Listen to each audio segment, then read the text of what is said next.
Titans, go!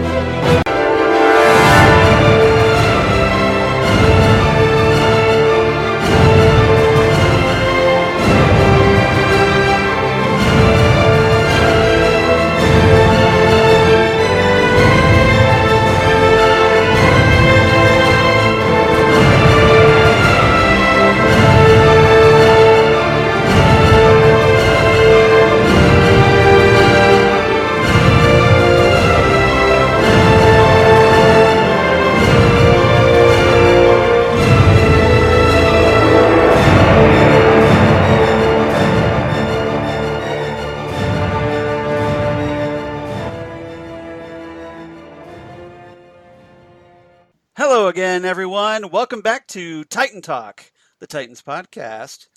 I'm one of your co-hosts, Charles Skaggs, back in Titans Tower once again, ready to talk some DC Universe Titans with my fellow co-host, my fellow Titan Talker, and one of my longtime friends, Jesse Jackson. How you doing, Jesse? I am great, Charles. I appreciate you guys letting me back after the excellent job Nick did in backing us up. I know he talked about he felt like he had been pulled from the minor leagues into majors, but there is nothing minor league about Nick. He is amazing, and I appreciate him joining you and talking about a really great episode, though I do have a little bit of disappointment to share. Oh, what's that? So I'm listening to the episode and go, okay, Charles mentioned that I said I'm going to be disappointed unless somehow miraculously Connor jumps in the air, catches Jason, and saves him. But we know that's not going to happen. Well, I figured you would talk about that when you got back. Okay, so I specifically went back to the old episode and I said, okay, I did say that, didn't I? And so I have to give credit to the Titan writers. They did more than I expected them to. Really quickly, Connor was amazing. I think I agree with everything you and Nick said. The actor who's playing Connor nailed it. Joshua Orphan, yeah. He was perfect. Eve was amazing, and we're going to talk about her in this episode. Right. I mean, as much as I have been reluctant to them add new characters, I have to say they've kind of showed me, hey, Jesse, you don't know what you're talking about. Trust us. We know what we're doing. Because I thought it was a seamless addition. I didn't feel like they had taken us off the track. I think it was a kind of needed backstory to get where we're going. And so I just was really happy and loved hearing you and Nick talk about it. Well, thank you very much. And I was worried that Nick's going to be so good that you and him are going to just replace me because, you're just like, oh, he's so awesome.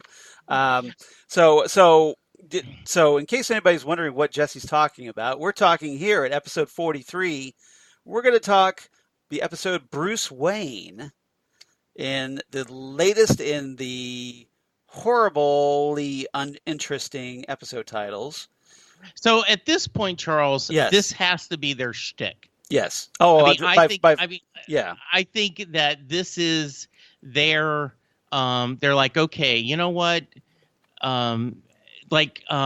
America always named their albums with the album titles always started with an H, and even when they did their greatest hits, they called it America History.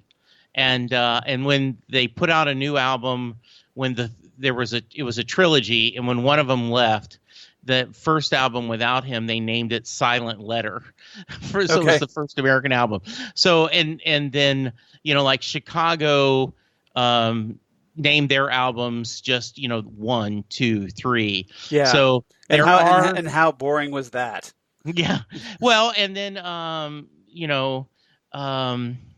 I cannot think of the mystery writer, but A is for Alibi. Sue Grafton.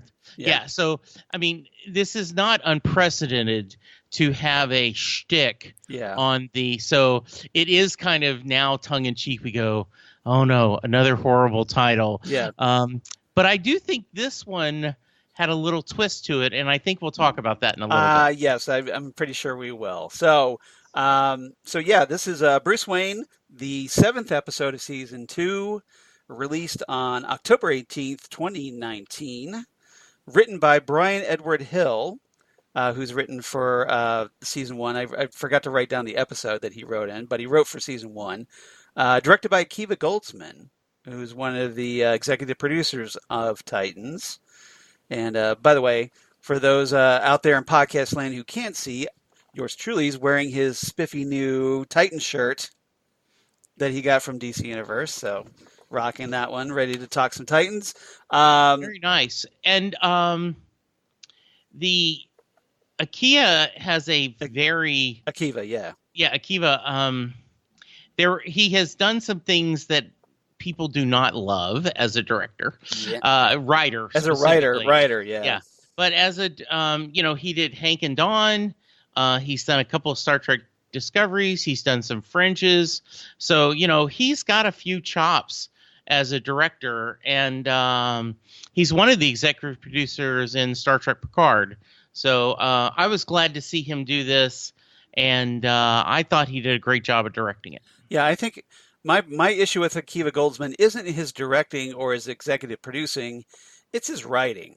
Yeah. If you've ever watched the Lost in Space movie, that pretty much sums up exactly everything wrong with Akiva Goldsman's writing, in my opinion. This is just my opinion. Yeah, I thought Batman and Robin. Yeah, that's right. Yeah, that's another one. But yeah. We could go down the long list of Akiva Goldsman's failures as a screenwriter, in my opinion. So the cast for this one, obviously is featuring the return of Iain Glen as Bruce Wayne, although it turns out to be not exactly Bruce Wayne. He's playing a little bit of a variation on the character because, hey, Dick's hallucinating. Because apparently he's got some mental illness, as it turns out. We get, of course, Kieran Walters as Jason Todd, Joshua Orpin as Superboy, Genevieve Angelson as the return of Dr. Eve Watson. So Nick and I were talking about whether we'd see her again. I said, yeah, we're going to see her again. Sure enough, here she is. Natalie Gumede as Mercy Graves, Damar Barnes, as Wintergreen. And we get Deathstroke, Isai Morales' Deathstroke, but only in a really quick vocal cameo when he calls Dick Grayson. So no real new guest stars in this one, but obviously a lot of people central to this season 2 storyline. And I can't wait to hear your thoughts about it. What did you think about this one in general before we get started in our topics? I rewatched it this morning. I ended up having some extra time. And so I knew there were some snarkiness that I wanted to capture. So I ended up rewatching it, getting some favorite quotes. All right. I didn't love this episode as much as the others, but I think this was an important stepping stone or building block in the story they're trying to tell. And this is, if this season is all about Dick's journey to be Nightwing, and I think we could make that argument, that's what this season is. Right. This is an important step of, the first step of any recovery is admitting you have a problem. And I think this episode was about Dick coming to grips with, monsters live in the dark, and the only way you can cleanse this wound is by cleaning it and letting sunshine in. Is that enough cliches there, you, Charles? Yeah, I was going to say, I think you pretty much hit them all in that one. Yeah. This episode structurally seemed to me more of kind of house cleaning with Dick Grayson's personality to kind of continue the shift from season 1, angry Dick and secretive Dick Grayson, into and having him deal with his past in order to set him up for his future. Yeah. And we know he's going to become Nightwing. So there's just so much baggage from the past, and obviously it's affecting the Titans, and Dick comes to this realization by the end of the episode, and we'll talk more about it here in a minute, that all of this, all their problems pretty much center around what he did back in the day, Yes. and the repercussions of that, and the secrets of keeping that. And it's obviously complicated things. It's affected all his relationships. Now, once he finally opens up to the Titans, we'll find out exactly how they deal with it and react to him. I'm guessing not great at first, but hopefully it'll work itself out. So, Absolutely. all right. So, if you're ready to get into our main topics, I have 4 this week. No theme, but a couple of short ones, so it should even out hopefully. Topic number 1, right off the bat, we have to talk about Dick and Bruce, or Dick and, in air quotes, Bruce, end quotes. Yes. Because turns out Dick's hallucinating, and the Bruce Wayne portrayed in this is not the Bruce Wayne we know. There's a lot of fun little Batman jokes throughout this episode, but it's not him. Apparently Dick's guilt over what he did is seriously affecting him mentally, to the point where now he's experiencing hallucinations, and maybe our man Grayson needs to go to a therapist of some kind. Yeah, I did not take it as hallucinations, and I think you're right. I think it is hallucinations, but I thought of it as his mental conscience and his psyche trying to talk to him. I did not like this Bruce Wayne. Yeah. And I'm glad to see that. I mean, this is the cliche Bruce Wayne that you see sometimes, the uncaring, just cold-hearted, character. And we've established in the previous appearances of the real Bruce Wayne that is not their relationship. That is not they have gone past that. And Bruce truly loves Dick, and he cares about him. Dick loves and cares about him. But in his mind, Bruce Wayne is still the angry critic that he can't satisfy. And Bruce Wayne is going to point every flaw out that he has.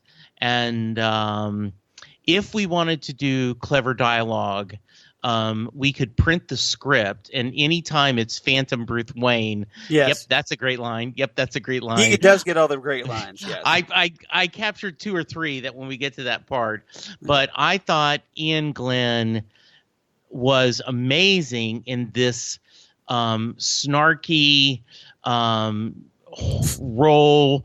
I mean, the scene where he's there at the club and he's dancing with the girls. Right. Yeah, we definitely need to talk about that in a minute. Yeah. What did you think? Did you like this version of what they're trying to show, Bruce doing?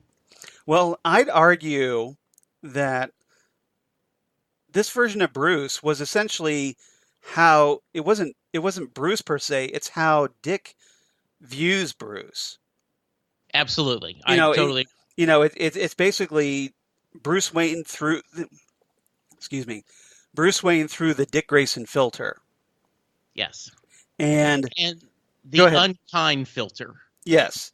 Well, yes. Just there's a lot of their baggage from their relationship over the years, and so it essentially skews how Dick views his mentor, and essentially with this Bruce Wayne playing almost like a Jiminy Cricket conscience to Dick and how his reaction, and to give him someone to banter off of.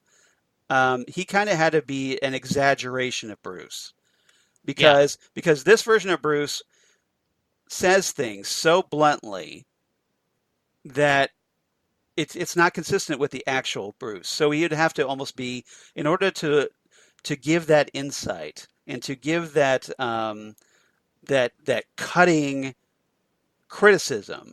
Yeah. I mean, obviously Bruce Wayne, the actual Bruce Wayne, could be very critical, but as far as personal insight goes, Bruce isn't that guy. No, and in fact, this almost felt like and I don't know, maybe I'm sharing too much of myself, but at Right. times I'll have dreams where a former boss or someone in my life who and in that dream they are so much worse than they actually were, but they become intensified. Right. And I think I agree with you. This is that Dick is not proud of himself right now. He is feeling the guilt of losing Aqualad. Garth has all come back. The idea of Jason almost dying, all the other things is just amplified this guilt. And now then he's got his self-hatred in the form of Ghost Wayne Right. on 11. On a scale 1 to 10, he's Yeah. at 11. Yeah, and that's a great point. It is a lot of self-hatred and self-loathing. And so that version of Bruce, that projection, that hallucination is all of that.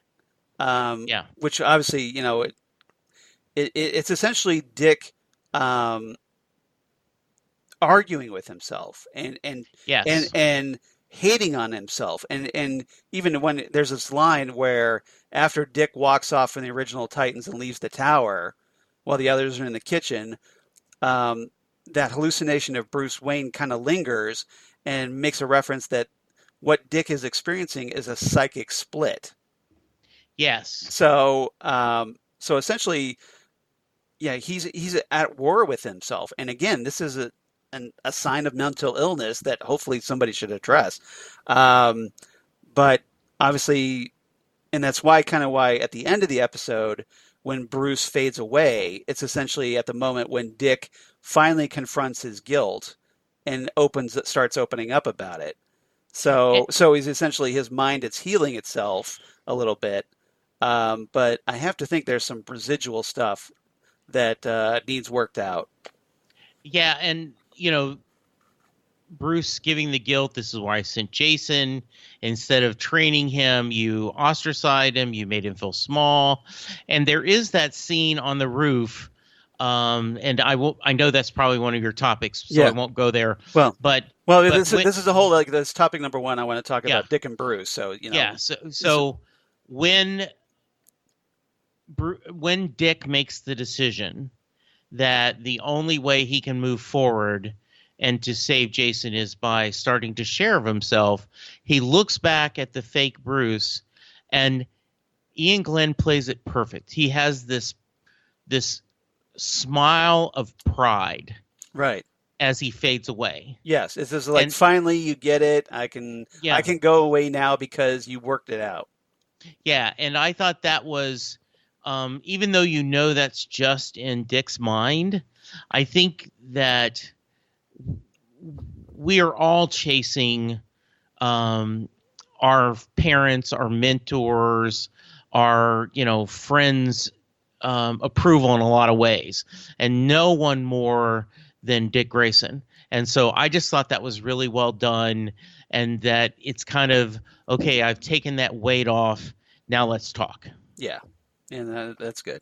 Okay. Now, obviously, we need to talk about the burlesque club, the Scarlet Rose Burlesque Club, Hmm. and so this is essentially where Dick is trying to track down Wintergreen, Yes. and he gets it to after going to this like diner called the Skyline and meeting this guy with Benny. He essentially coerces the information about out of how to track down Wintergreen from him, and he goes to this burlesque club, meets this woman named Maddie Matisse, which obviously is a fake name, Right. and while he's kind of talking with her, we learn that her sister was killed.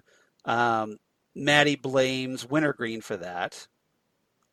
And she's very reluctant to talk about it until Dick's talking about that. Hey, we have a common enemy here. So if you help me, I can go after them for you. And while Yeah. this is going on, we see Bruce on stage with the burlesque dancers. And first he makes this comment about,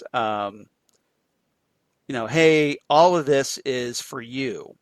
Like everything that I'm doing here is for you to try to get you to work through through that guilt. Yeah. And then he's essentially being a wacky Bruce Wayne. Yes. And he starts dancing with the burlesque dancers. Now, if you're a fan of the 1960s TV series, you may have recognized the particular dance he was doing, the Batusi. What did you think of that moment where Iain Glen's Bruce Wayne was doing the Batusi a la Adam West? So I loved this so much. Yeah. Now I also thought of there is Travolta kind of does that similar kind of theme in Pulp Fiction. Pulp Fiction. Yeah. But yes, I thought of this immediately and smiled such a big smile, and I am so glad you brought that up because it was as we people who saw that, right? It was just greatness. Yeah.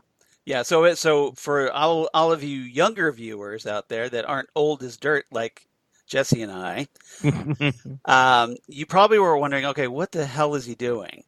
Yeah. And yeah, he was doing this thing called a Batusi, and which was Adam West did back in the '60s Batman show. So he's got the two fingers over both eyes, drawing them back like a mask. And then he's doing this whole hand thing where he's like putting on his gloves and shimmying around. And I just died at that. I thought it was hilarious. Oh, it was. You're right. So it completely was perfect. Completely unexpected. But yes, given this particular Bruce Wayne hallucination, it was a hilarious moment, I thought. And it worked. Good. And it actually worked, in my opinion. Yeah, I did too. Because it didn't draw on long. It was just a fun little oh my God, I can't believe he's doing the Batusi. But it was a lot of fun. Anything else about Dick and Bruce you want to talk about? Nope, it was perfect. Yeah, and Iain Glen, credit to him, he's playing obviously a different version of Bruce Wayne. Now, a lot of fans have kind of criticized his American accent, and I kind of get that a little bit. Because his dialect doesn't quite, he sounds a lot like an English actor trying to do an American accent. Sometimes it works, sometimes it doesn't, depending on how good the actor is at voices. Mm-hmm. A lot of people have kind of said that about Benedict Cumberbatch when he does an American accent. So, although I thought it was just fine as Doctor Strange, so go figure. It's just up to the person about whether they can. I know, but just acknowledge it. Yeah. Go get over it. It's okay. I mean, he's doing so much else greatness, and some people it stands out. Some people it stands out, and it draws them out of the story, and I get that. So if it's just certain people view it different ways. And, I respect that. So I don't, Charles. Okay. I'm throwing it out there. Ooh. I don't. I'm saying they're nitpicky, little shallow people, and I just don't understand it. Okay, but let's move on. All right. Well, I'm gonna respect our listeners that actually view that differently. So I don't think any of our listeners are that petty or feel that way. Okay. All right. All right. So let's move on. Topic number 2. I want to talk about Jason and Rose. Mm-hmm. So Jason Todd, obviously going through a lot after his near-death experience of falling 10 stories or more, only to be rescued by Connor Kent, a.k.a. Superboy. Yeah.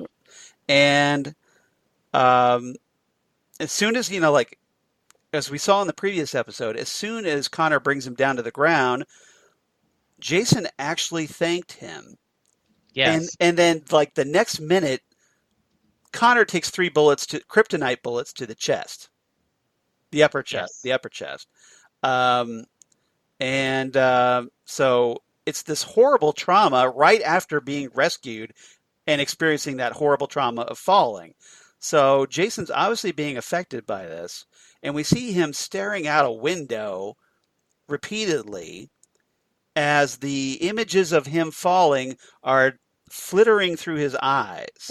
Yeah, he looks like a slot machine Right. with in his Yeah, eyes and the exactly. windows doing that. Yeah, you almost wait him to come out like 777, and then Yeah.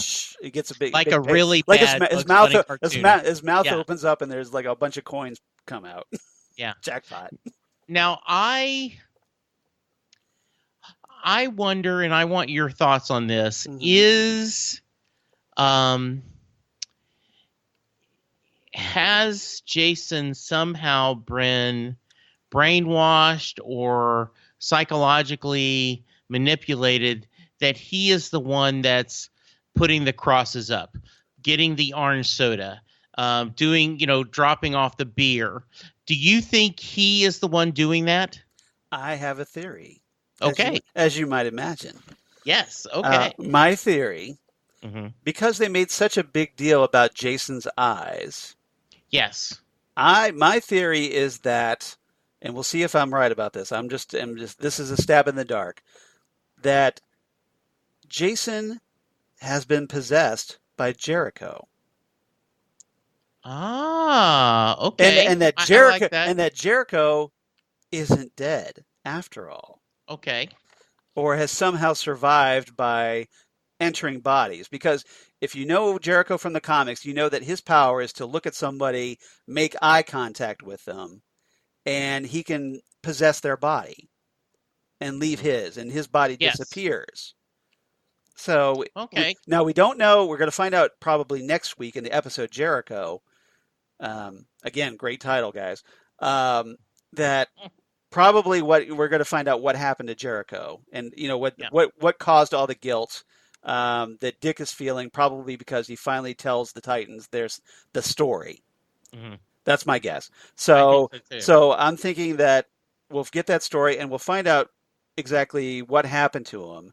And I'm betting that, that Dick thinks obviously that he killed Jericho. We're going to find out, no, he didn't.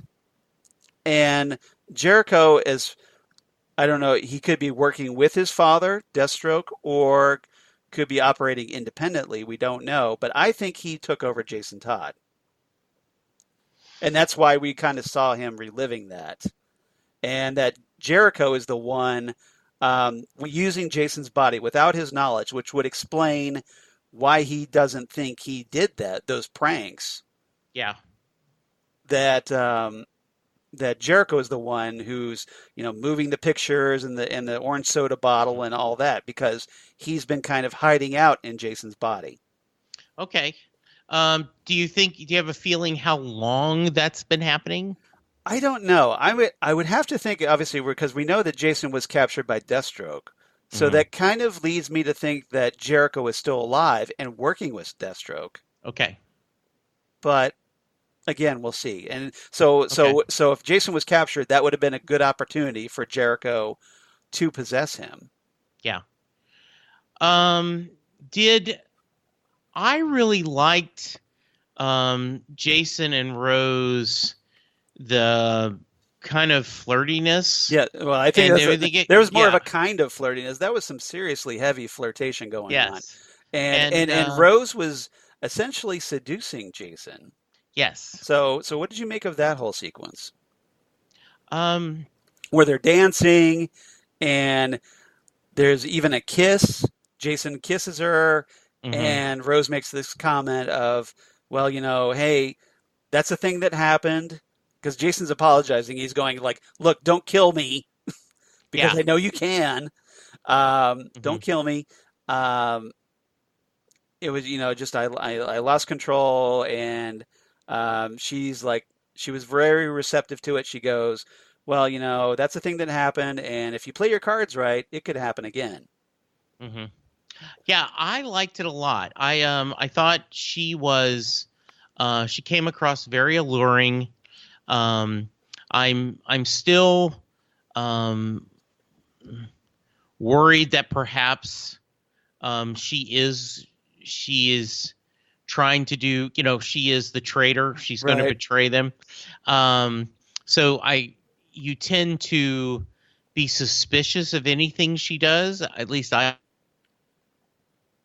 Yeah. those scenes together, and it was a little there's just Jason has a lot of baggage right now, and so you kind of worry about him, what he's going to do. So, but I really like that part of it and want to see that. Yeah. Now because of being suspicious that Rose is the traitor. Yes. I've kind of noticed that if you notice, like she's making connections with people. Yes. Like with the whole scene with Raven, she tells Raven, "Hey, well, I guess we have something in common. We have our, horrible fathers club," and she's Yes. trying to connect to Jason. Mm-hmm. And I think all of this is part of Deathstroke's plan. Yeah. Using her. I think you could be very right. And now the question is because we expect one traitor. Well, if Jericho's in play, that could be two traitors essentially within and working from within, and that would be a nice little twist.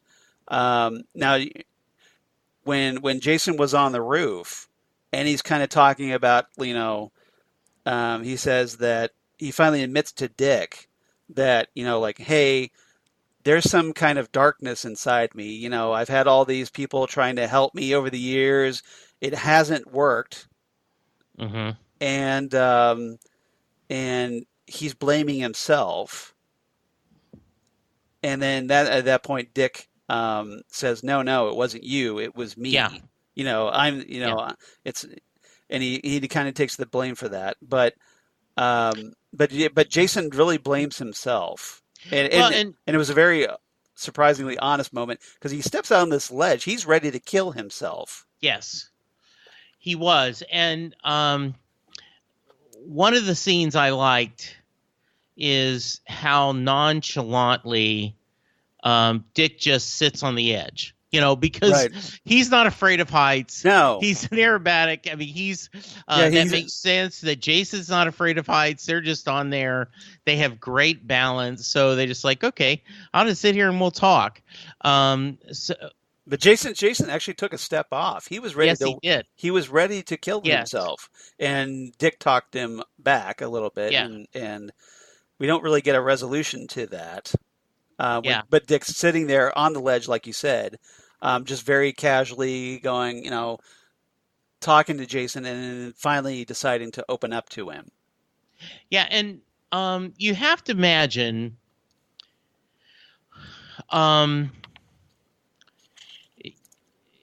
remember, and boy, this is once again not a timely reference, but when Steve Young took over for Joe Montana, and for a San Francisco 49er quarterback, they talked about till he won that Super Bowl, he had that monkey of Joe's shadow over everything he did. Right. And you have to imagine Jason Todd, despite all his bluster and his, arrogance, the shadow of the original Robin has to be weighing on him. Right. And so to have Dick say, no, look, this is me, had to be very powerful for Jason to hear. And that's one of the reasons I liked this episode a lot. Yeah. And it worked out pretty good. Now, one thing we did forget to talk about was the scene after Rose is seducing Jason by going into his bedroom, closing the door and all that. She starts going through his vinyl collection, which actually turns out to be Dick's vinyl collection that Jason borrowed. And she comes across that copy of David Bowie's Ziggy Stardust and the Spiders from Mars. And it has Jericho's handwriting on it saying property of Jericho. And Rose freaks out at this and says, like, what are you doing with my brother's album? And I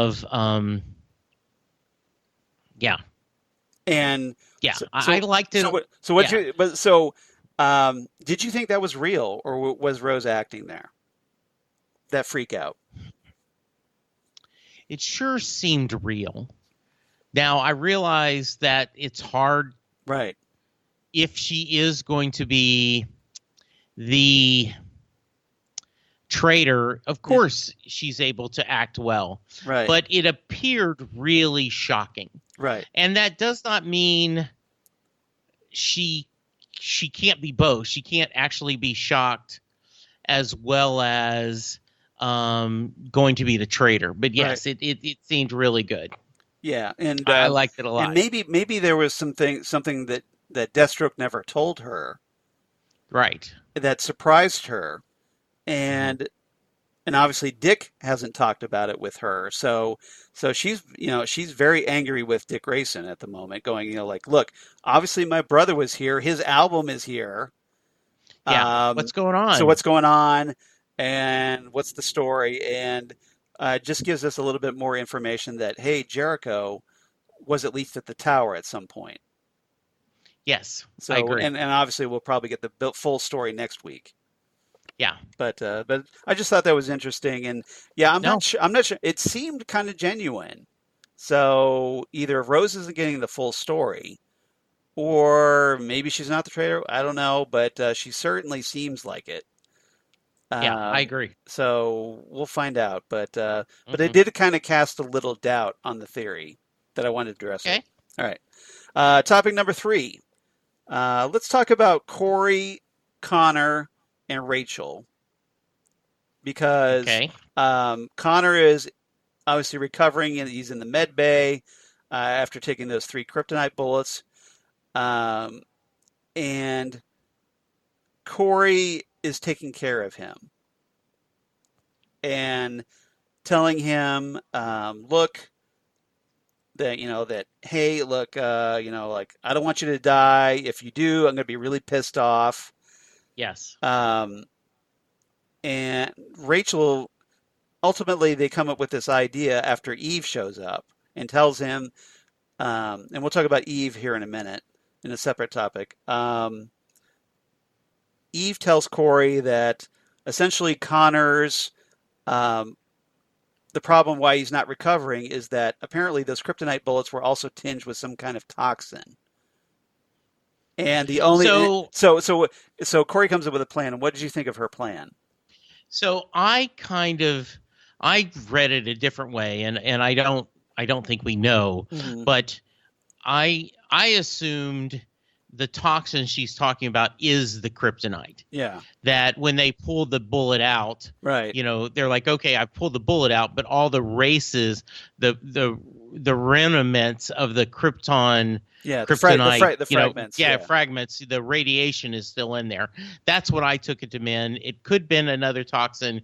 I think it's tomato, right? Yeah, they could have. They could have laced it with something, but who knows? That the kryptonite was the way to get it through his skin, and then once it was inside him, then they could poison him.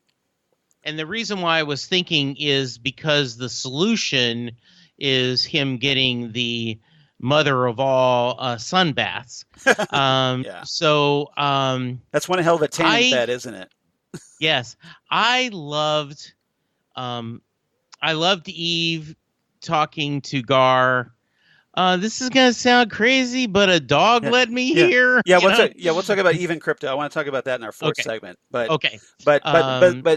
So Corey comes up with this plan.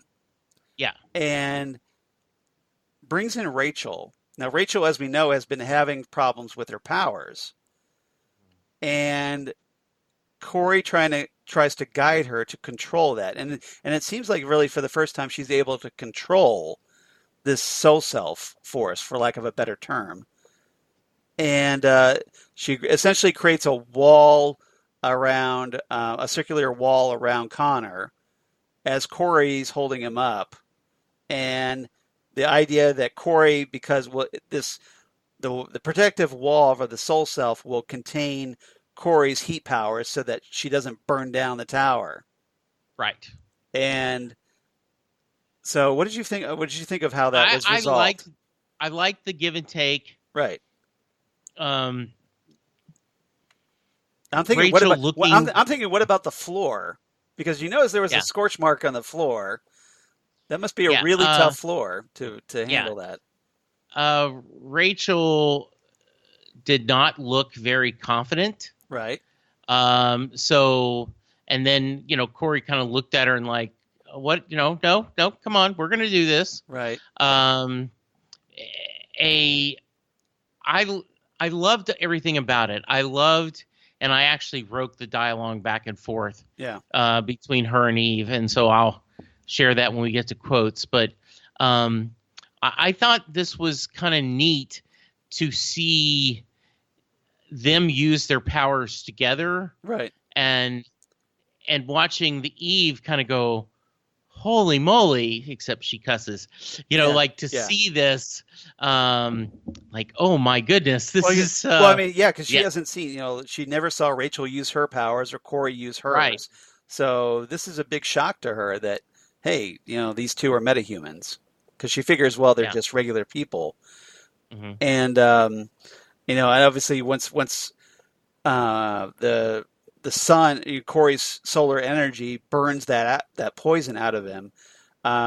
Rachel drops her soul self or whatever, retracts it, and Connor's there naked. Mm-hmm. And Rachel's kind of surprised to see Connor naked, which I thought was kind of funny. Thought that was funny. It was very funny to see. Yeah. You wonder, I guess, Corey's like invisible aura protects her clothes. Yeah, exactly. How did that work? It's like Connor's clothes get burned off, but hers stay on. How does that work? Yeah, so I guess it's this kind of like the Barry, aura that protects him when he runs Speed Force super aura. fast. Yeah. So this is the Starfire. The Starfire aura. Yeah. All right. But I loved it. It was great. All right. So let's talk about Eve and Krypto, because we need to talk about this. Mm-hmm. So the reason I want to keep this in a separate segment was because there was this great sequence where Eve rescues Krypto. Yes. And like she's at Cadmus Labs. Mercy Graves essentially tells her she's fired and forces her to hand over her badge.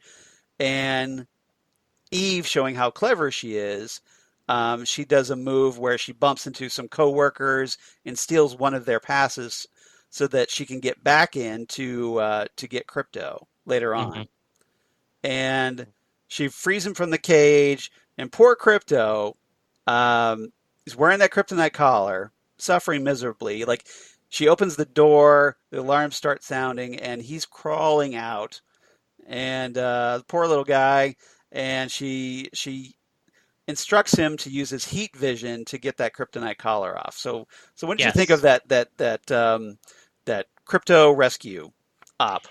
Everything was perfect. They made the joke about maybe we'll teach him a new trick. Maybe we can teach him how to play dead. Yeah. And that was Mercy's cold-blooded line. Yes, yeah. Exactly. And to have Eve rescue him, use the clever enough to get the collar off, and then come on, boy, and Krypto flies off. And she holds on to him. She holds on to him. Yeah, and slashes through the window. Yeah.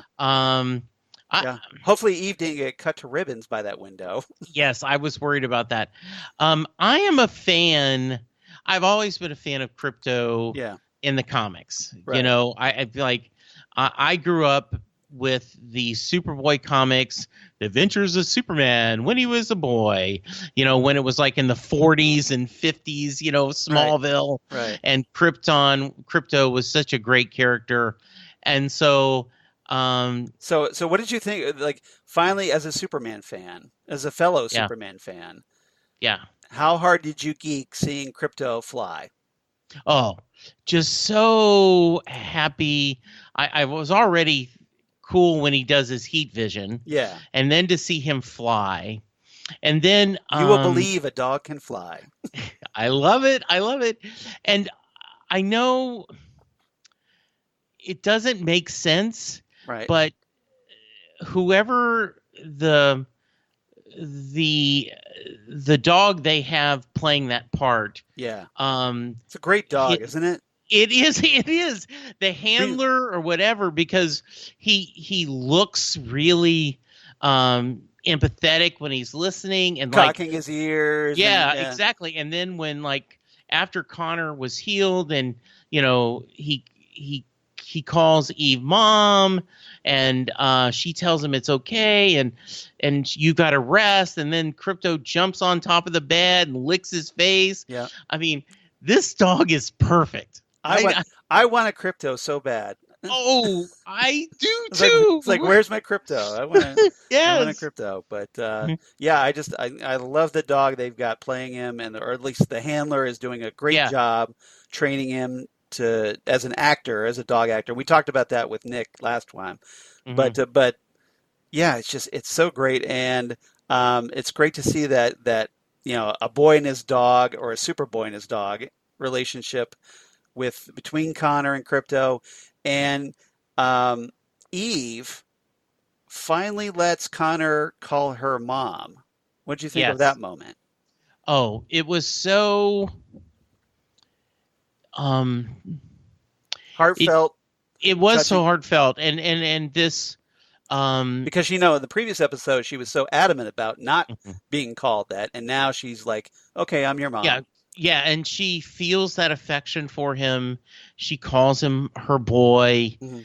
She kisses him on the forehead. Yeah, yep. There is such an affection. And then, he apologizes for trying to be a hero, and she was like, no, I'm foolish. This is exactly what you should be. That was really crappy advice I gave you. Yeah, exactly. I really love this actress. I think she kills it. Genevieve Angelson. I mean, I want to know what more she's done, because she's an amazing actress. Yeah, I looked at her IMDb page, and she's not done a lot of stuff that I recognize. But it looks like she's been in a couple of series that I've never watched, and I'm kind of interested in checking out just to see her on it. This might get her noticed by a lot of other TV shows, I think. I realize Titan Tower is really crowded. And I think a good example is, Beast Boy Gar is not getting a lot. Like this episode, all he got to do was open the door and look kind of shocked when Corey. But I sure would like for her to stick around, because I like her. I think she would be an interesting addition to the team. Supporting character, yeah. Yes. All right. Yeah. Mm-hmm. Okay. Anything else about this episode before we move into our favorite quotes? No, I thought it was, I think you said it well. This is needed house cleaning to get us forward to the next step. It was well done. I felt like it was entertaining, and so it was good stuff. Yeah, I think so too. Okay. And obviously things are really going to hit the fan probably next time when Dick finally opens up about what happened with Jericho. Absolutely. All right. Favorite quotes. So what's your favorite quote? I have a couple from Imaginary Bruce Wayne. Yes. Right. Go ahead. Oh, sure. I can look the kid up. And this is when the Titans tell Dick he needs to call Bruce. Right. And so you see the fake Bruce Wayne doing the phone, with his hand. Yeah. Oh, sure. I can look the kid up. And then he looks at Dick. I just realized what your special skill is. The thing that makes you the natural leader in this group. You're the only one with my phone number. Yeah, that's good. Ooh, that was a Dick hating himself. Yeah, that was pretty good. And then I have one more from Imaginary Bruce Wayne, then you take a couple. Okay. More people should drop their problem children off a building. It clarifies the mind and the body. That was a great quote. Yeah, yes. those are two of mine, because I thought those were great lines. Okay. So let's see. I liked another Bruce line that I liked was when he was imitating Alfred. Oh, I almost wrote that one down. Yeah, yes. And he basically tells Dick, "How desperate are you to cauterize your little secret, huh? Hide your little boo-boo. It's too bad Alfred isn't here to fix it." And then he starts doing an imitation of Alfred. "Oh, somebody has a nasty splinter. I'm sorry, Master Grayson, but that's going to have to come out. Let me get the tweezers." Yes.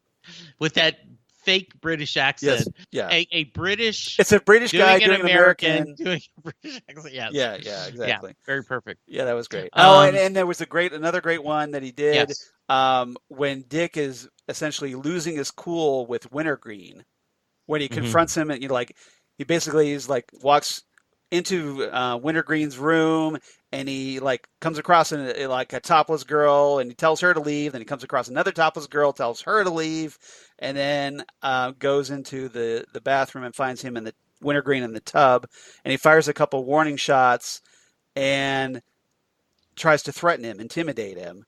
And Bruce goes, "And I'm the one with the anger issues," Yeah, that which I, was great. which was a great little Batman joke, I thought. Hmm. Any others that you have? Yeah, I've got a couple more. Okay. I love the Eve and Corey. Eve's like, I didn't get here in time. In order to save him, we would need a level of radiation not found here on Earth.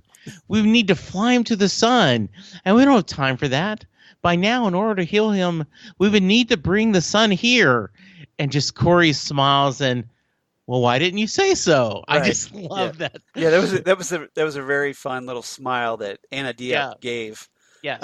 where she's just like grinning as she realizes that, hey, I can fix this. Yeah, now that you do it. Yeah. The last one I have, and you may have it too, is Dick's last line before we cut to black. Okay. Do you have that one? No, go ahead. Go ahead.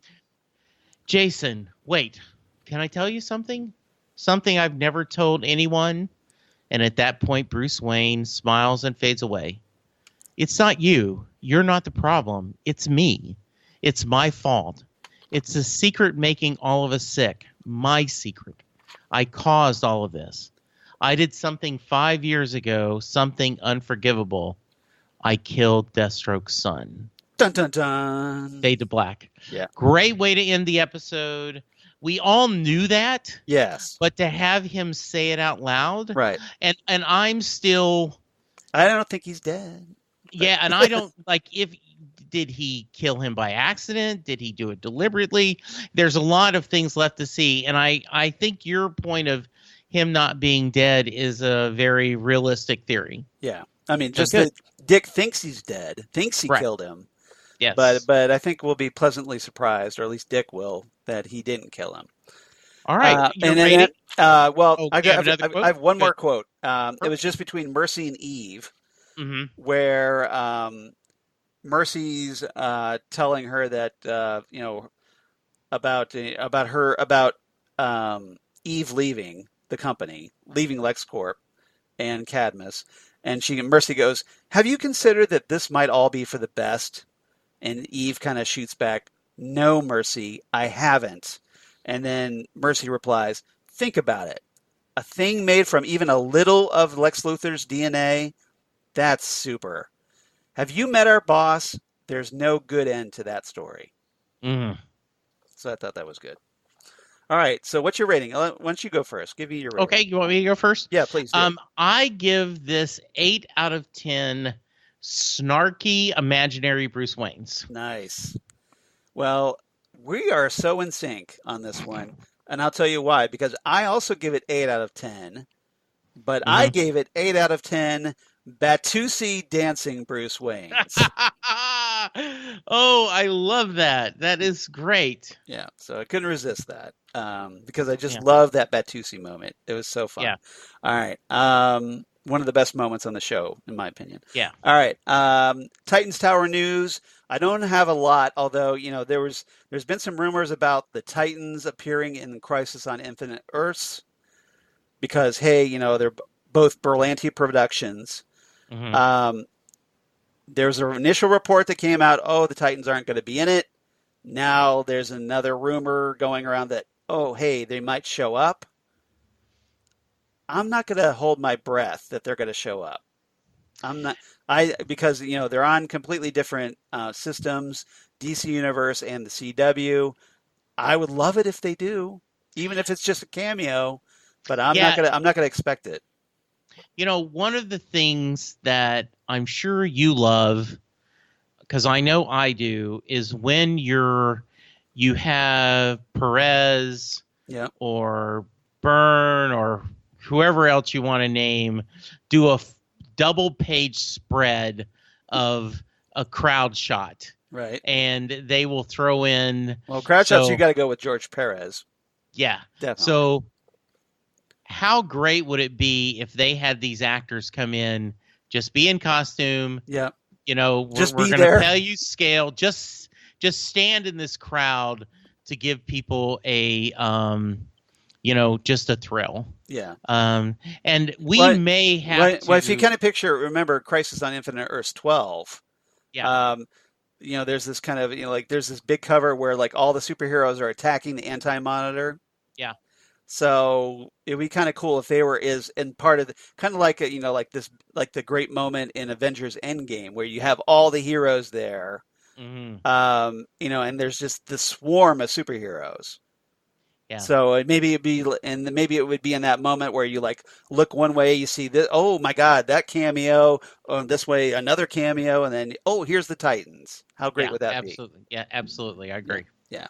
All right. So that's all I have. Tell it to Titan Talk News. We do have some feedback.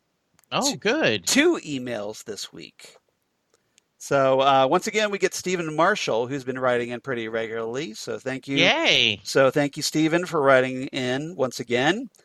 He goes, "Hey guys, another good episode in the bag for Titans. Bruce Wayne was a nice change of pace in that it didn't just follow one story arc, but gave us multiple. I knew right away that Bruce wasn't really there. Especially when Dawn walks out of the room and Bruce fades away. He seemed too out of character, as we talked about. It felt to me like when you didn't want to tell your parents something and you have this idea about how they'll respond. That's a good way to put it. That's how Dick saw Bruce. I have to admit, Bruce dancing with strippers, well, they weren't really strippers, they're burlesque dancers. A little bit of a difference, but there was no stripper pole for one thing. Hallucination or not, it was great. Kind of made me laugh that the Titans kept wondering who Connor was. I mean, he had a Superman t-shirt on and a Superman tattoo on his arm. Wouldn't that at least make them think he had something to do with Superman? Right? Or he could have just been a fanboy of Superman. But isn't there a point where... he went and got some ink. Yeah, Superman didn't ink. Corey say at one point, he's halfway made of a guy who can, move buildings. There's got to be something we can do. Yeah, well, she's talking about how she couldn't get the IV in him. Right. So when she figured it out, you would think they would be like, hey, maybe we should call Superman about this guy. Yeah. But exactly. Yeah. He continues, speaking of Superboy, I wasn't expecting to see as much about a story arc this week. That was a nice surprise, as I thought that this episode might possibly detour away from that for 1 week. Oh, and he puts this in all caps. Krypto can fly! Exclamation mark, exclamation mark, exclamation mark. Yeah, that was an awesome moment, wasn't it? Yes, it was. It also looks like Jason and Rose are going to hook up. So maybe she is going to be the traitor. Maybe. Yeah. As we've been theorizing. Although I hope not. Yeah, it'd be nice if they did a little fake out with that. We'll see. Mm-hmm. Anyway, sorry that was a long one. Thanks again, guys. So thank you again, Stephen, for writing in. Glad you're listening. Really appreciate it. Glad you're enjoying Titan Season 2. Absolutely. All right. Our second email this week is from Ann Deacon, who normally writes to us on Twitter. Oh, nice. But this time she wrote us a big, long email. And she does say, though, she doesn't normally email because long form isn't her thing because she says she gets long-winded when she likes something. So she goes, feel free to edit. And then she adds, love your podcast and look forward to it every week. So thank you for that. Yes, thank you very much. That is so nice to hear. We look forward to you listening to our podcast every week. We absolutely do. So, all right. So Ann goes on. I'll just hit the highlights here. Hi, Charles and Jesse. I normally just tweet you, but I didn't want to clog up your timeline. Well, that's very considerate. Long form writing isn't my thing, but I'm going to give it a go. I thought the Bruce Wayne episode of Titans was riveting from the first frame. While Jason Todd can be a lot sometimes, Kieran Walters played his trauma here beautifully. The Jason scenes that bookended the episode were subtle and riveting. Same for the first scene between Bruce and Dick. though he doesn't say a word, Brenton Thwaites, Mm-hmm. conveyed so much with his face. Yeah, I thought he did a good job in this one. Absolutely. He seemed like a child getting reprimanded by a parent. To learn that Bruce was in his head made it even more heartbreaking. He was thinking all this about himself. Everything before the credits rolled was fantastic. As an aside, I love catching the scenes in each letter of Titans and how it changes from week to week. Yeah, we've never really talked about that, but Mm-hmm. it kind of relates to the episode. So, Yeah. it reminds me of the credits of the first season of Young Justice. They gave flashes to the episode we were about to see. She goes, I know Iain Glen has been controversial casting, but I thought he was great in this episode. Granted, he wasn't exactly playing the real Bruce Wayne. Imitating Alfred's English accent and not Iain Glen's own accent was great. And his American accent is okay. When he started doing the Batusi, though, he reminded me a lot of Adam West, which isn't necessarily a bad thing. The man wasn't afraid to camp it up. Yeah. Yeah. It's like it's such a contrast from seeing him as Sir Jorah Mormont on Game of Thrones, right? Yes, absolutely. Because you can't picture Sir Jorah doing the Batusi for one thing. No, I cannot. That was hilarious. Thought every actor was great. I loved Benny and Rose. Chelsea and Curran had great chemistry. Love that Corey could speak Kryptonian. Yeah, that was a nice surprise. Yeah, it's a dead language. Yeah, dead language. But I guess she because had hey, to, the planet's gone, so yeah, it's a dead language. I guess she had. It's like learning. I guess like some people Latin. learn Latin. Yeah. Yeah. In class, she must have had to do that. Yeah. Yeah. She says. Speaking of Raven, her deadpan hi to naked Connor was pitch perfect. Yeah, that was funny. Eve continues to express her voice was giving me Linda Hamilton, Sarah Connor vibes, as she was very maternal toward Connor, which was a welcome change from the scientist falls for her subject trope. I mean, it may still happen, but I hope not. Well, for one thing, Eve is presumably at least in her late 20s, early 30s, and Connor has the mental maturity of a child. So I really hope that doesn't, especially thankfully, with her saying, call me mom, I'm hoping that means that, okay, we don't have to worry about that Eve is going to fall for Connor romantically. Yeah, no, I think I agree with that. Because now it'd be kind of ew at this point, right? Yeah. Yeah, because, she does refer to him as her son. So now it'd be really creepy if she did, in my opinion. Yeah, and I think that was really the right move to take. Yeah. I'm really glad they did that. Yeah. And she also adds that she hopes that the Titans, hopes she stays on the show, the Titans could use a scientist in their ranks, kind of like you were talking about. I agree. Yeah, I think that would be good. Let's see. Everybody turning on Jason, blaming him for the pranks was suddenly seemed out of the blue. Do they really think Jason is such a psychopath that he would do that immediately after falling 15 stories?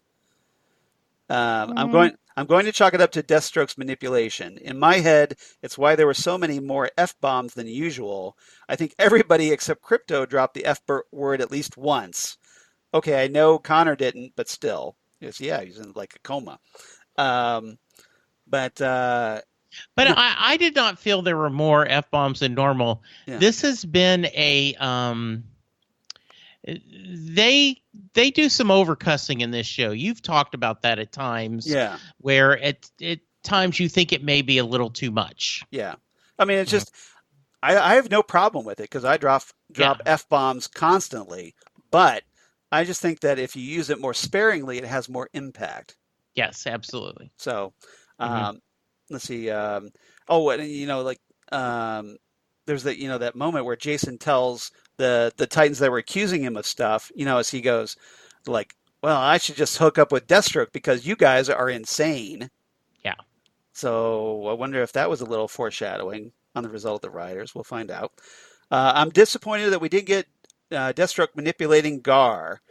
At first, I thought Slade was only provoking the original Titans, but then Rachel got the crosses. Ryan Potter has been severely underused this season so far, but I hope the behind-the-scenes pics of him with Joshua Orpin means we'll get to see more Beast Boy soon. Yeah. Yeah, he has been kind of underwritten this season. Yeah, and I think it's just there's a lot of people they have to serve. So yes. Yeah.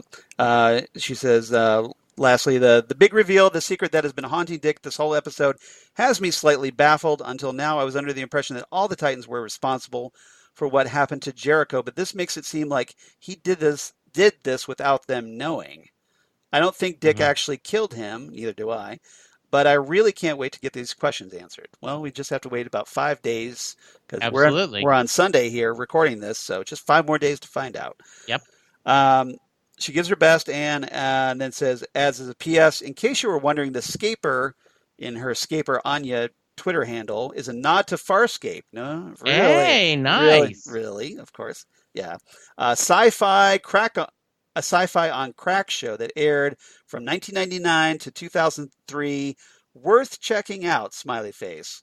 Well, Jesse and I are both big Farscape fans, so yeah, we definitely recommend that as well. Because Jesse used to be on a Farscape podcast. I was just going to add, yes, I did the Scapecast did a rewatch where they had a newbie, which in many cases was me, and 2 people who had seen all of Farscape, and we watched it 1 episode at a time and discussed it. And if you do a search for Scapecast in podcast, you will see where, and you can hear us talk about it, where we had a good time. Yeah, you did that with a friend of the show, Karen Lindsay. Yes, we did. Yeah, so. Yes, we did. All right. So thank you, Ann, and thank you, Stephen, for writing in. We really appreciate it. So if you want to be like Stephen and Ann, please do. Write to us at titantalkcast@gmail.com. That's titantalkcast@gmail.com. We'd love to hear from you. Or you can reach us on Twitter, like Ann has before, at Titan Talk Cast on Twitter, or on Facebook at Titan Talk, the Titans Podcast. Now, Jesse, I know it's been a couple weeks since you've been on the podcast, so why don't you remind everybody where they can find you on the internet? I will. And, I never mentioned this, and I got called out. Yeah. I'm on a small podcast called How Many, and it is basically an excuse for me and 3 of my friends to get together, and we record once a month and record 3 or 4 episodes at a time. And we usually take a pop culture figure and debate on how many significant songs they have, or how many good movies they have, or such. And so that is called How Many. So that is not a podcast I talk about a lot, but if you're into a lot of humor and some bad karaoke, because we always sing the songs along, check out that. More mainstream is Charles and I meet. We talk once a month on our Next Stop Everywhere, the Doctor Who podcast. And the other weeks, Charles has had a string of excellent guest hosts joining him to talk all about classic and modern Who. And so you should definitely check out that. We will be talking soon about a Big Finish audio. So I'm excited about doing that. 1 mile down, for anybody wondering. Yes. If you have now just catching up on, let's say you've got your DC Universe and you're going, hey, I wonder if this Krypton show was any good. 1, yes, it was. And 2, season 2, there was the Phantom Zone podcast where Charles and I talked about the season 2 of Krypton. And I don't know, but I have a burning suspicion that we may bring back the Phantom Zone for the to discuss the Crisis episodes, if nothing else. I've got a plan for that. Okay. Yeah, I think we definitely should, at least for Crisis. Yeah. Now, Watchmen starts tonight too. Just throwing that out there. Yes, I know. I am. Are you looking forward to Watchmen? I am looking forward to it so much. Yep. And yeah, so that's really great. And then finally, Set Lusting Bruce, the Bruce Springsteen podcast, where I talk to Bruce Springsteen fans from around the world about the Springsteen fandom. And an episode just went out today. I went last night to see his new film, Western Stars, which is a little bit concert film, a little bit behind the scenes biography. And it was really well done with a surprise Don't tell anyone, but he does a cover of Rhinestone Cowboy at the very end of the The film, Glenn which Campbell is really good. classic. Yes, Yep. very good. So, Like a rhinestone cowboy. yes. And Charles, how about you? Where can we hear your fine work? And don't correct it. It is fine work. Oh, you beat me to it. All right. So everybody, if obviously, like Jesse said, we do Next Stop Everywhere, the Doctor Who podcast, where we talk Doctor Who, the Phantom Zone podcast, where we've talked Krypton and the boys, and obviously we're going to probably talk about Crisis on Infinite Earths. I need to line up a panel for that one, I think, and it'd be a lot of fun. And also Ghostwood, the Twin Peaks podcast they do with Zan Sprouse, wife of comic book artist Chris Sprouse, where we talk about all things Twin Peaks. And of course, my blog Geeky Things. Almost forgot. Damn good coffee. And hot. Damn Good Coffee and Hot, where I talk about all the stuff we talk about here on Titan Talk, including Titans news, DC Universe news, Doom Patrol news, and all kinds of comic book sci-fi news. I've been doing a lot of casting news about the Batman that's been coming up. I posted my review of Joker, which I thought was amazing, and really liked that one. And lots of great comic book sci-fi news. So please, if you're so inclined, please check out my blog, Geeky Things, Damn Good Coffee and Hot. Good. All right, Jesse, anything else before we head out? No. How many episodes do we have left of the Titans? Well, let's see. This was episode 7, so we only have 6 more. So we're at the halfway mark. Good. We're just over the halfway mark because it's 13 episodes, and so we're on the. We're going to be heading into the back 6. Good. We just need to find a way to make a living doing this, because yes, I want to talk about Watchmen. Yep. Yes, I want to talk about Crisis. Yes, I want to do Doctor Who. Yes, I want to keep covering the Titans. It just lot of things to talk about. So sponsors, if you're out there, exactly, we're willing to be hoard out. Essentially, yes, we'll take the money. Absolutely, we're not above that. We're not snooty that way. We'll take it. Because I would love to be able to do this for a living as well, obviously. Mm-hmm. All right. So everybody, come on back. Big episode next week. Jericho. Obviously, it's going to be Dick Grayson probably sitting everyone down in the living room, and all the secrets are going to come out. So bring your popcorn, because it's popcorn time for Jericho next week right here on Titan Talk, the Titans podcast. Goodbye, everybody. Goodbye.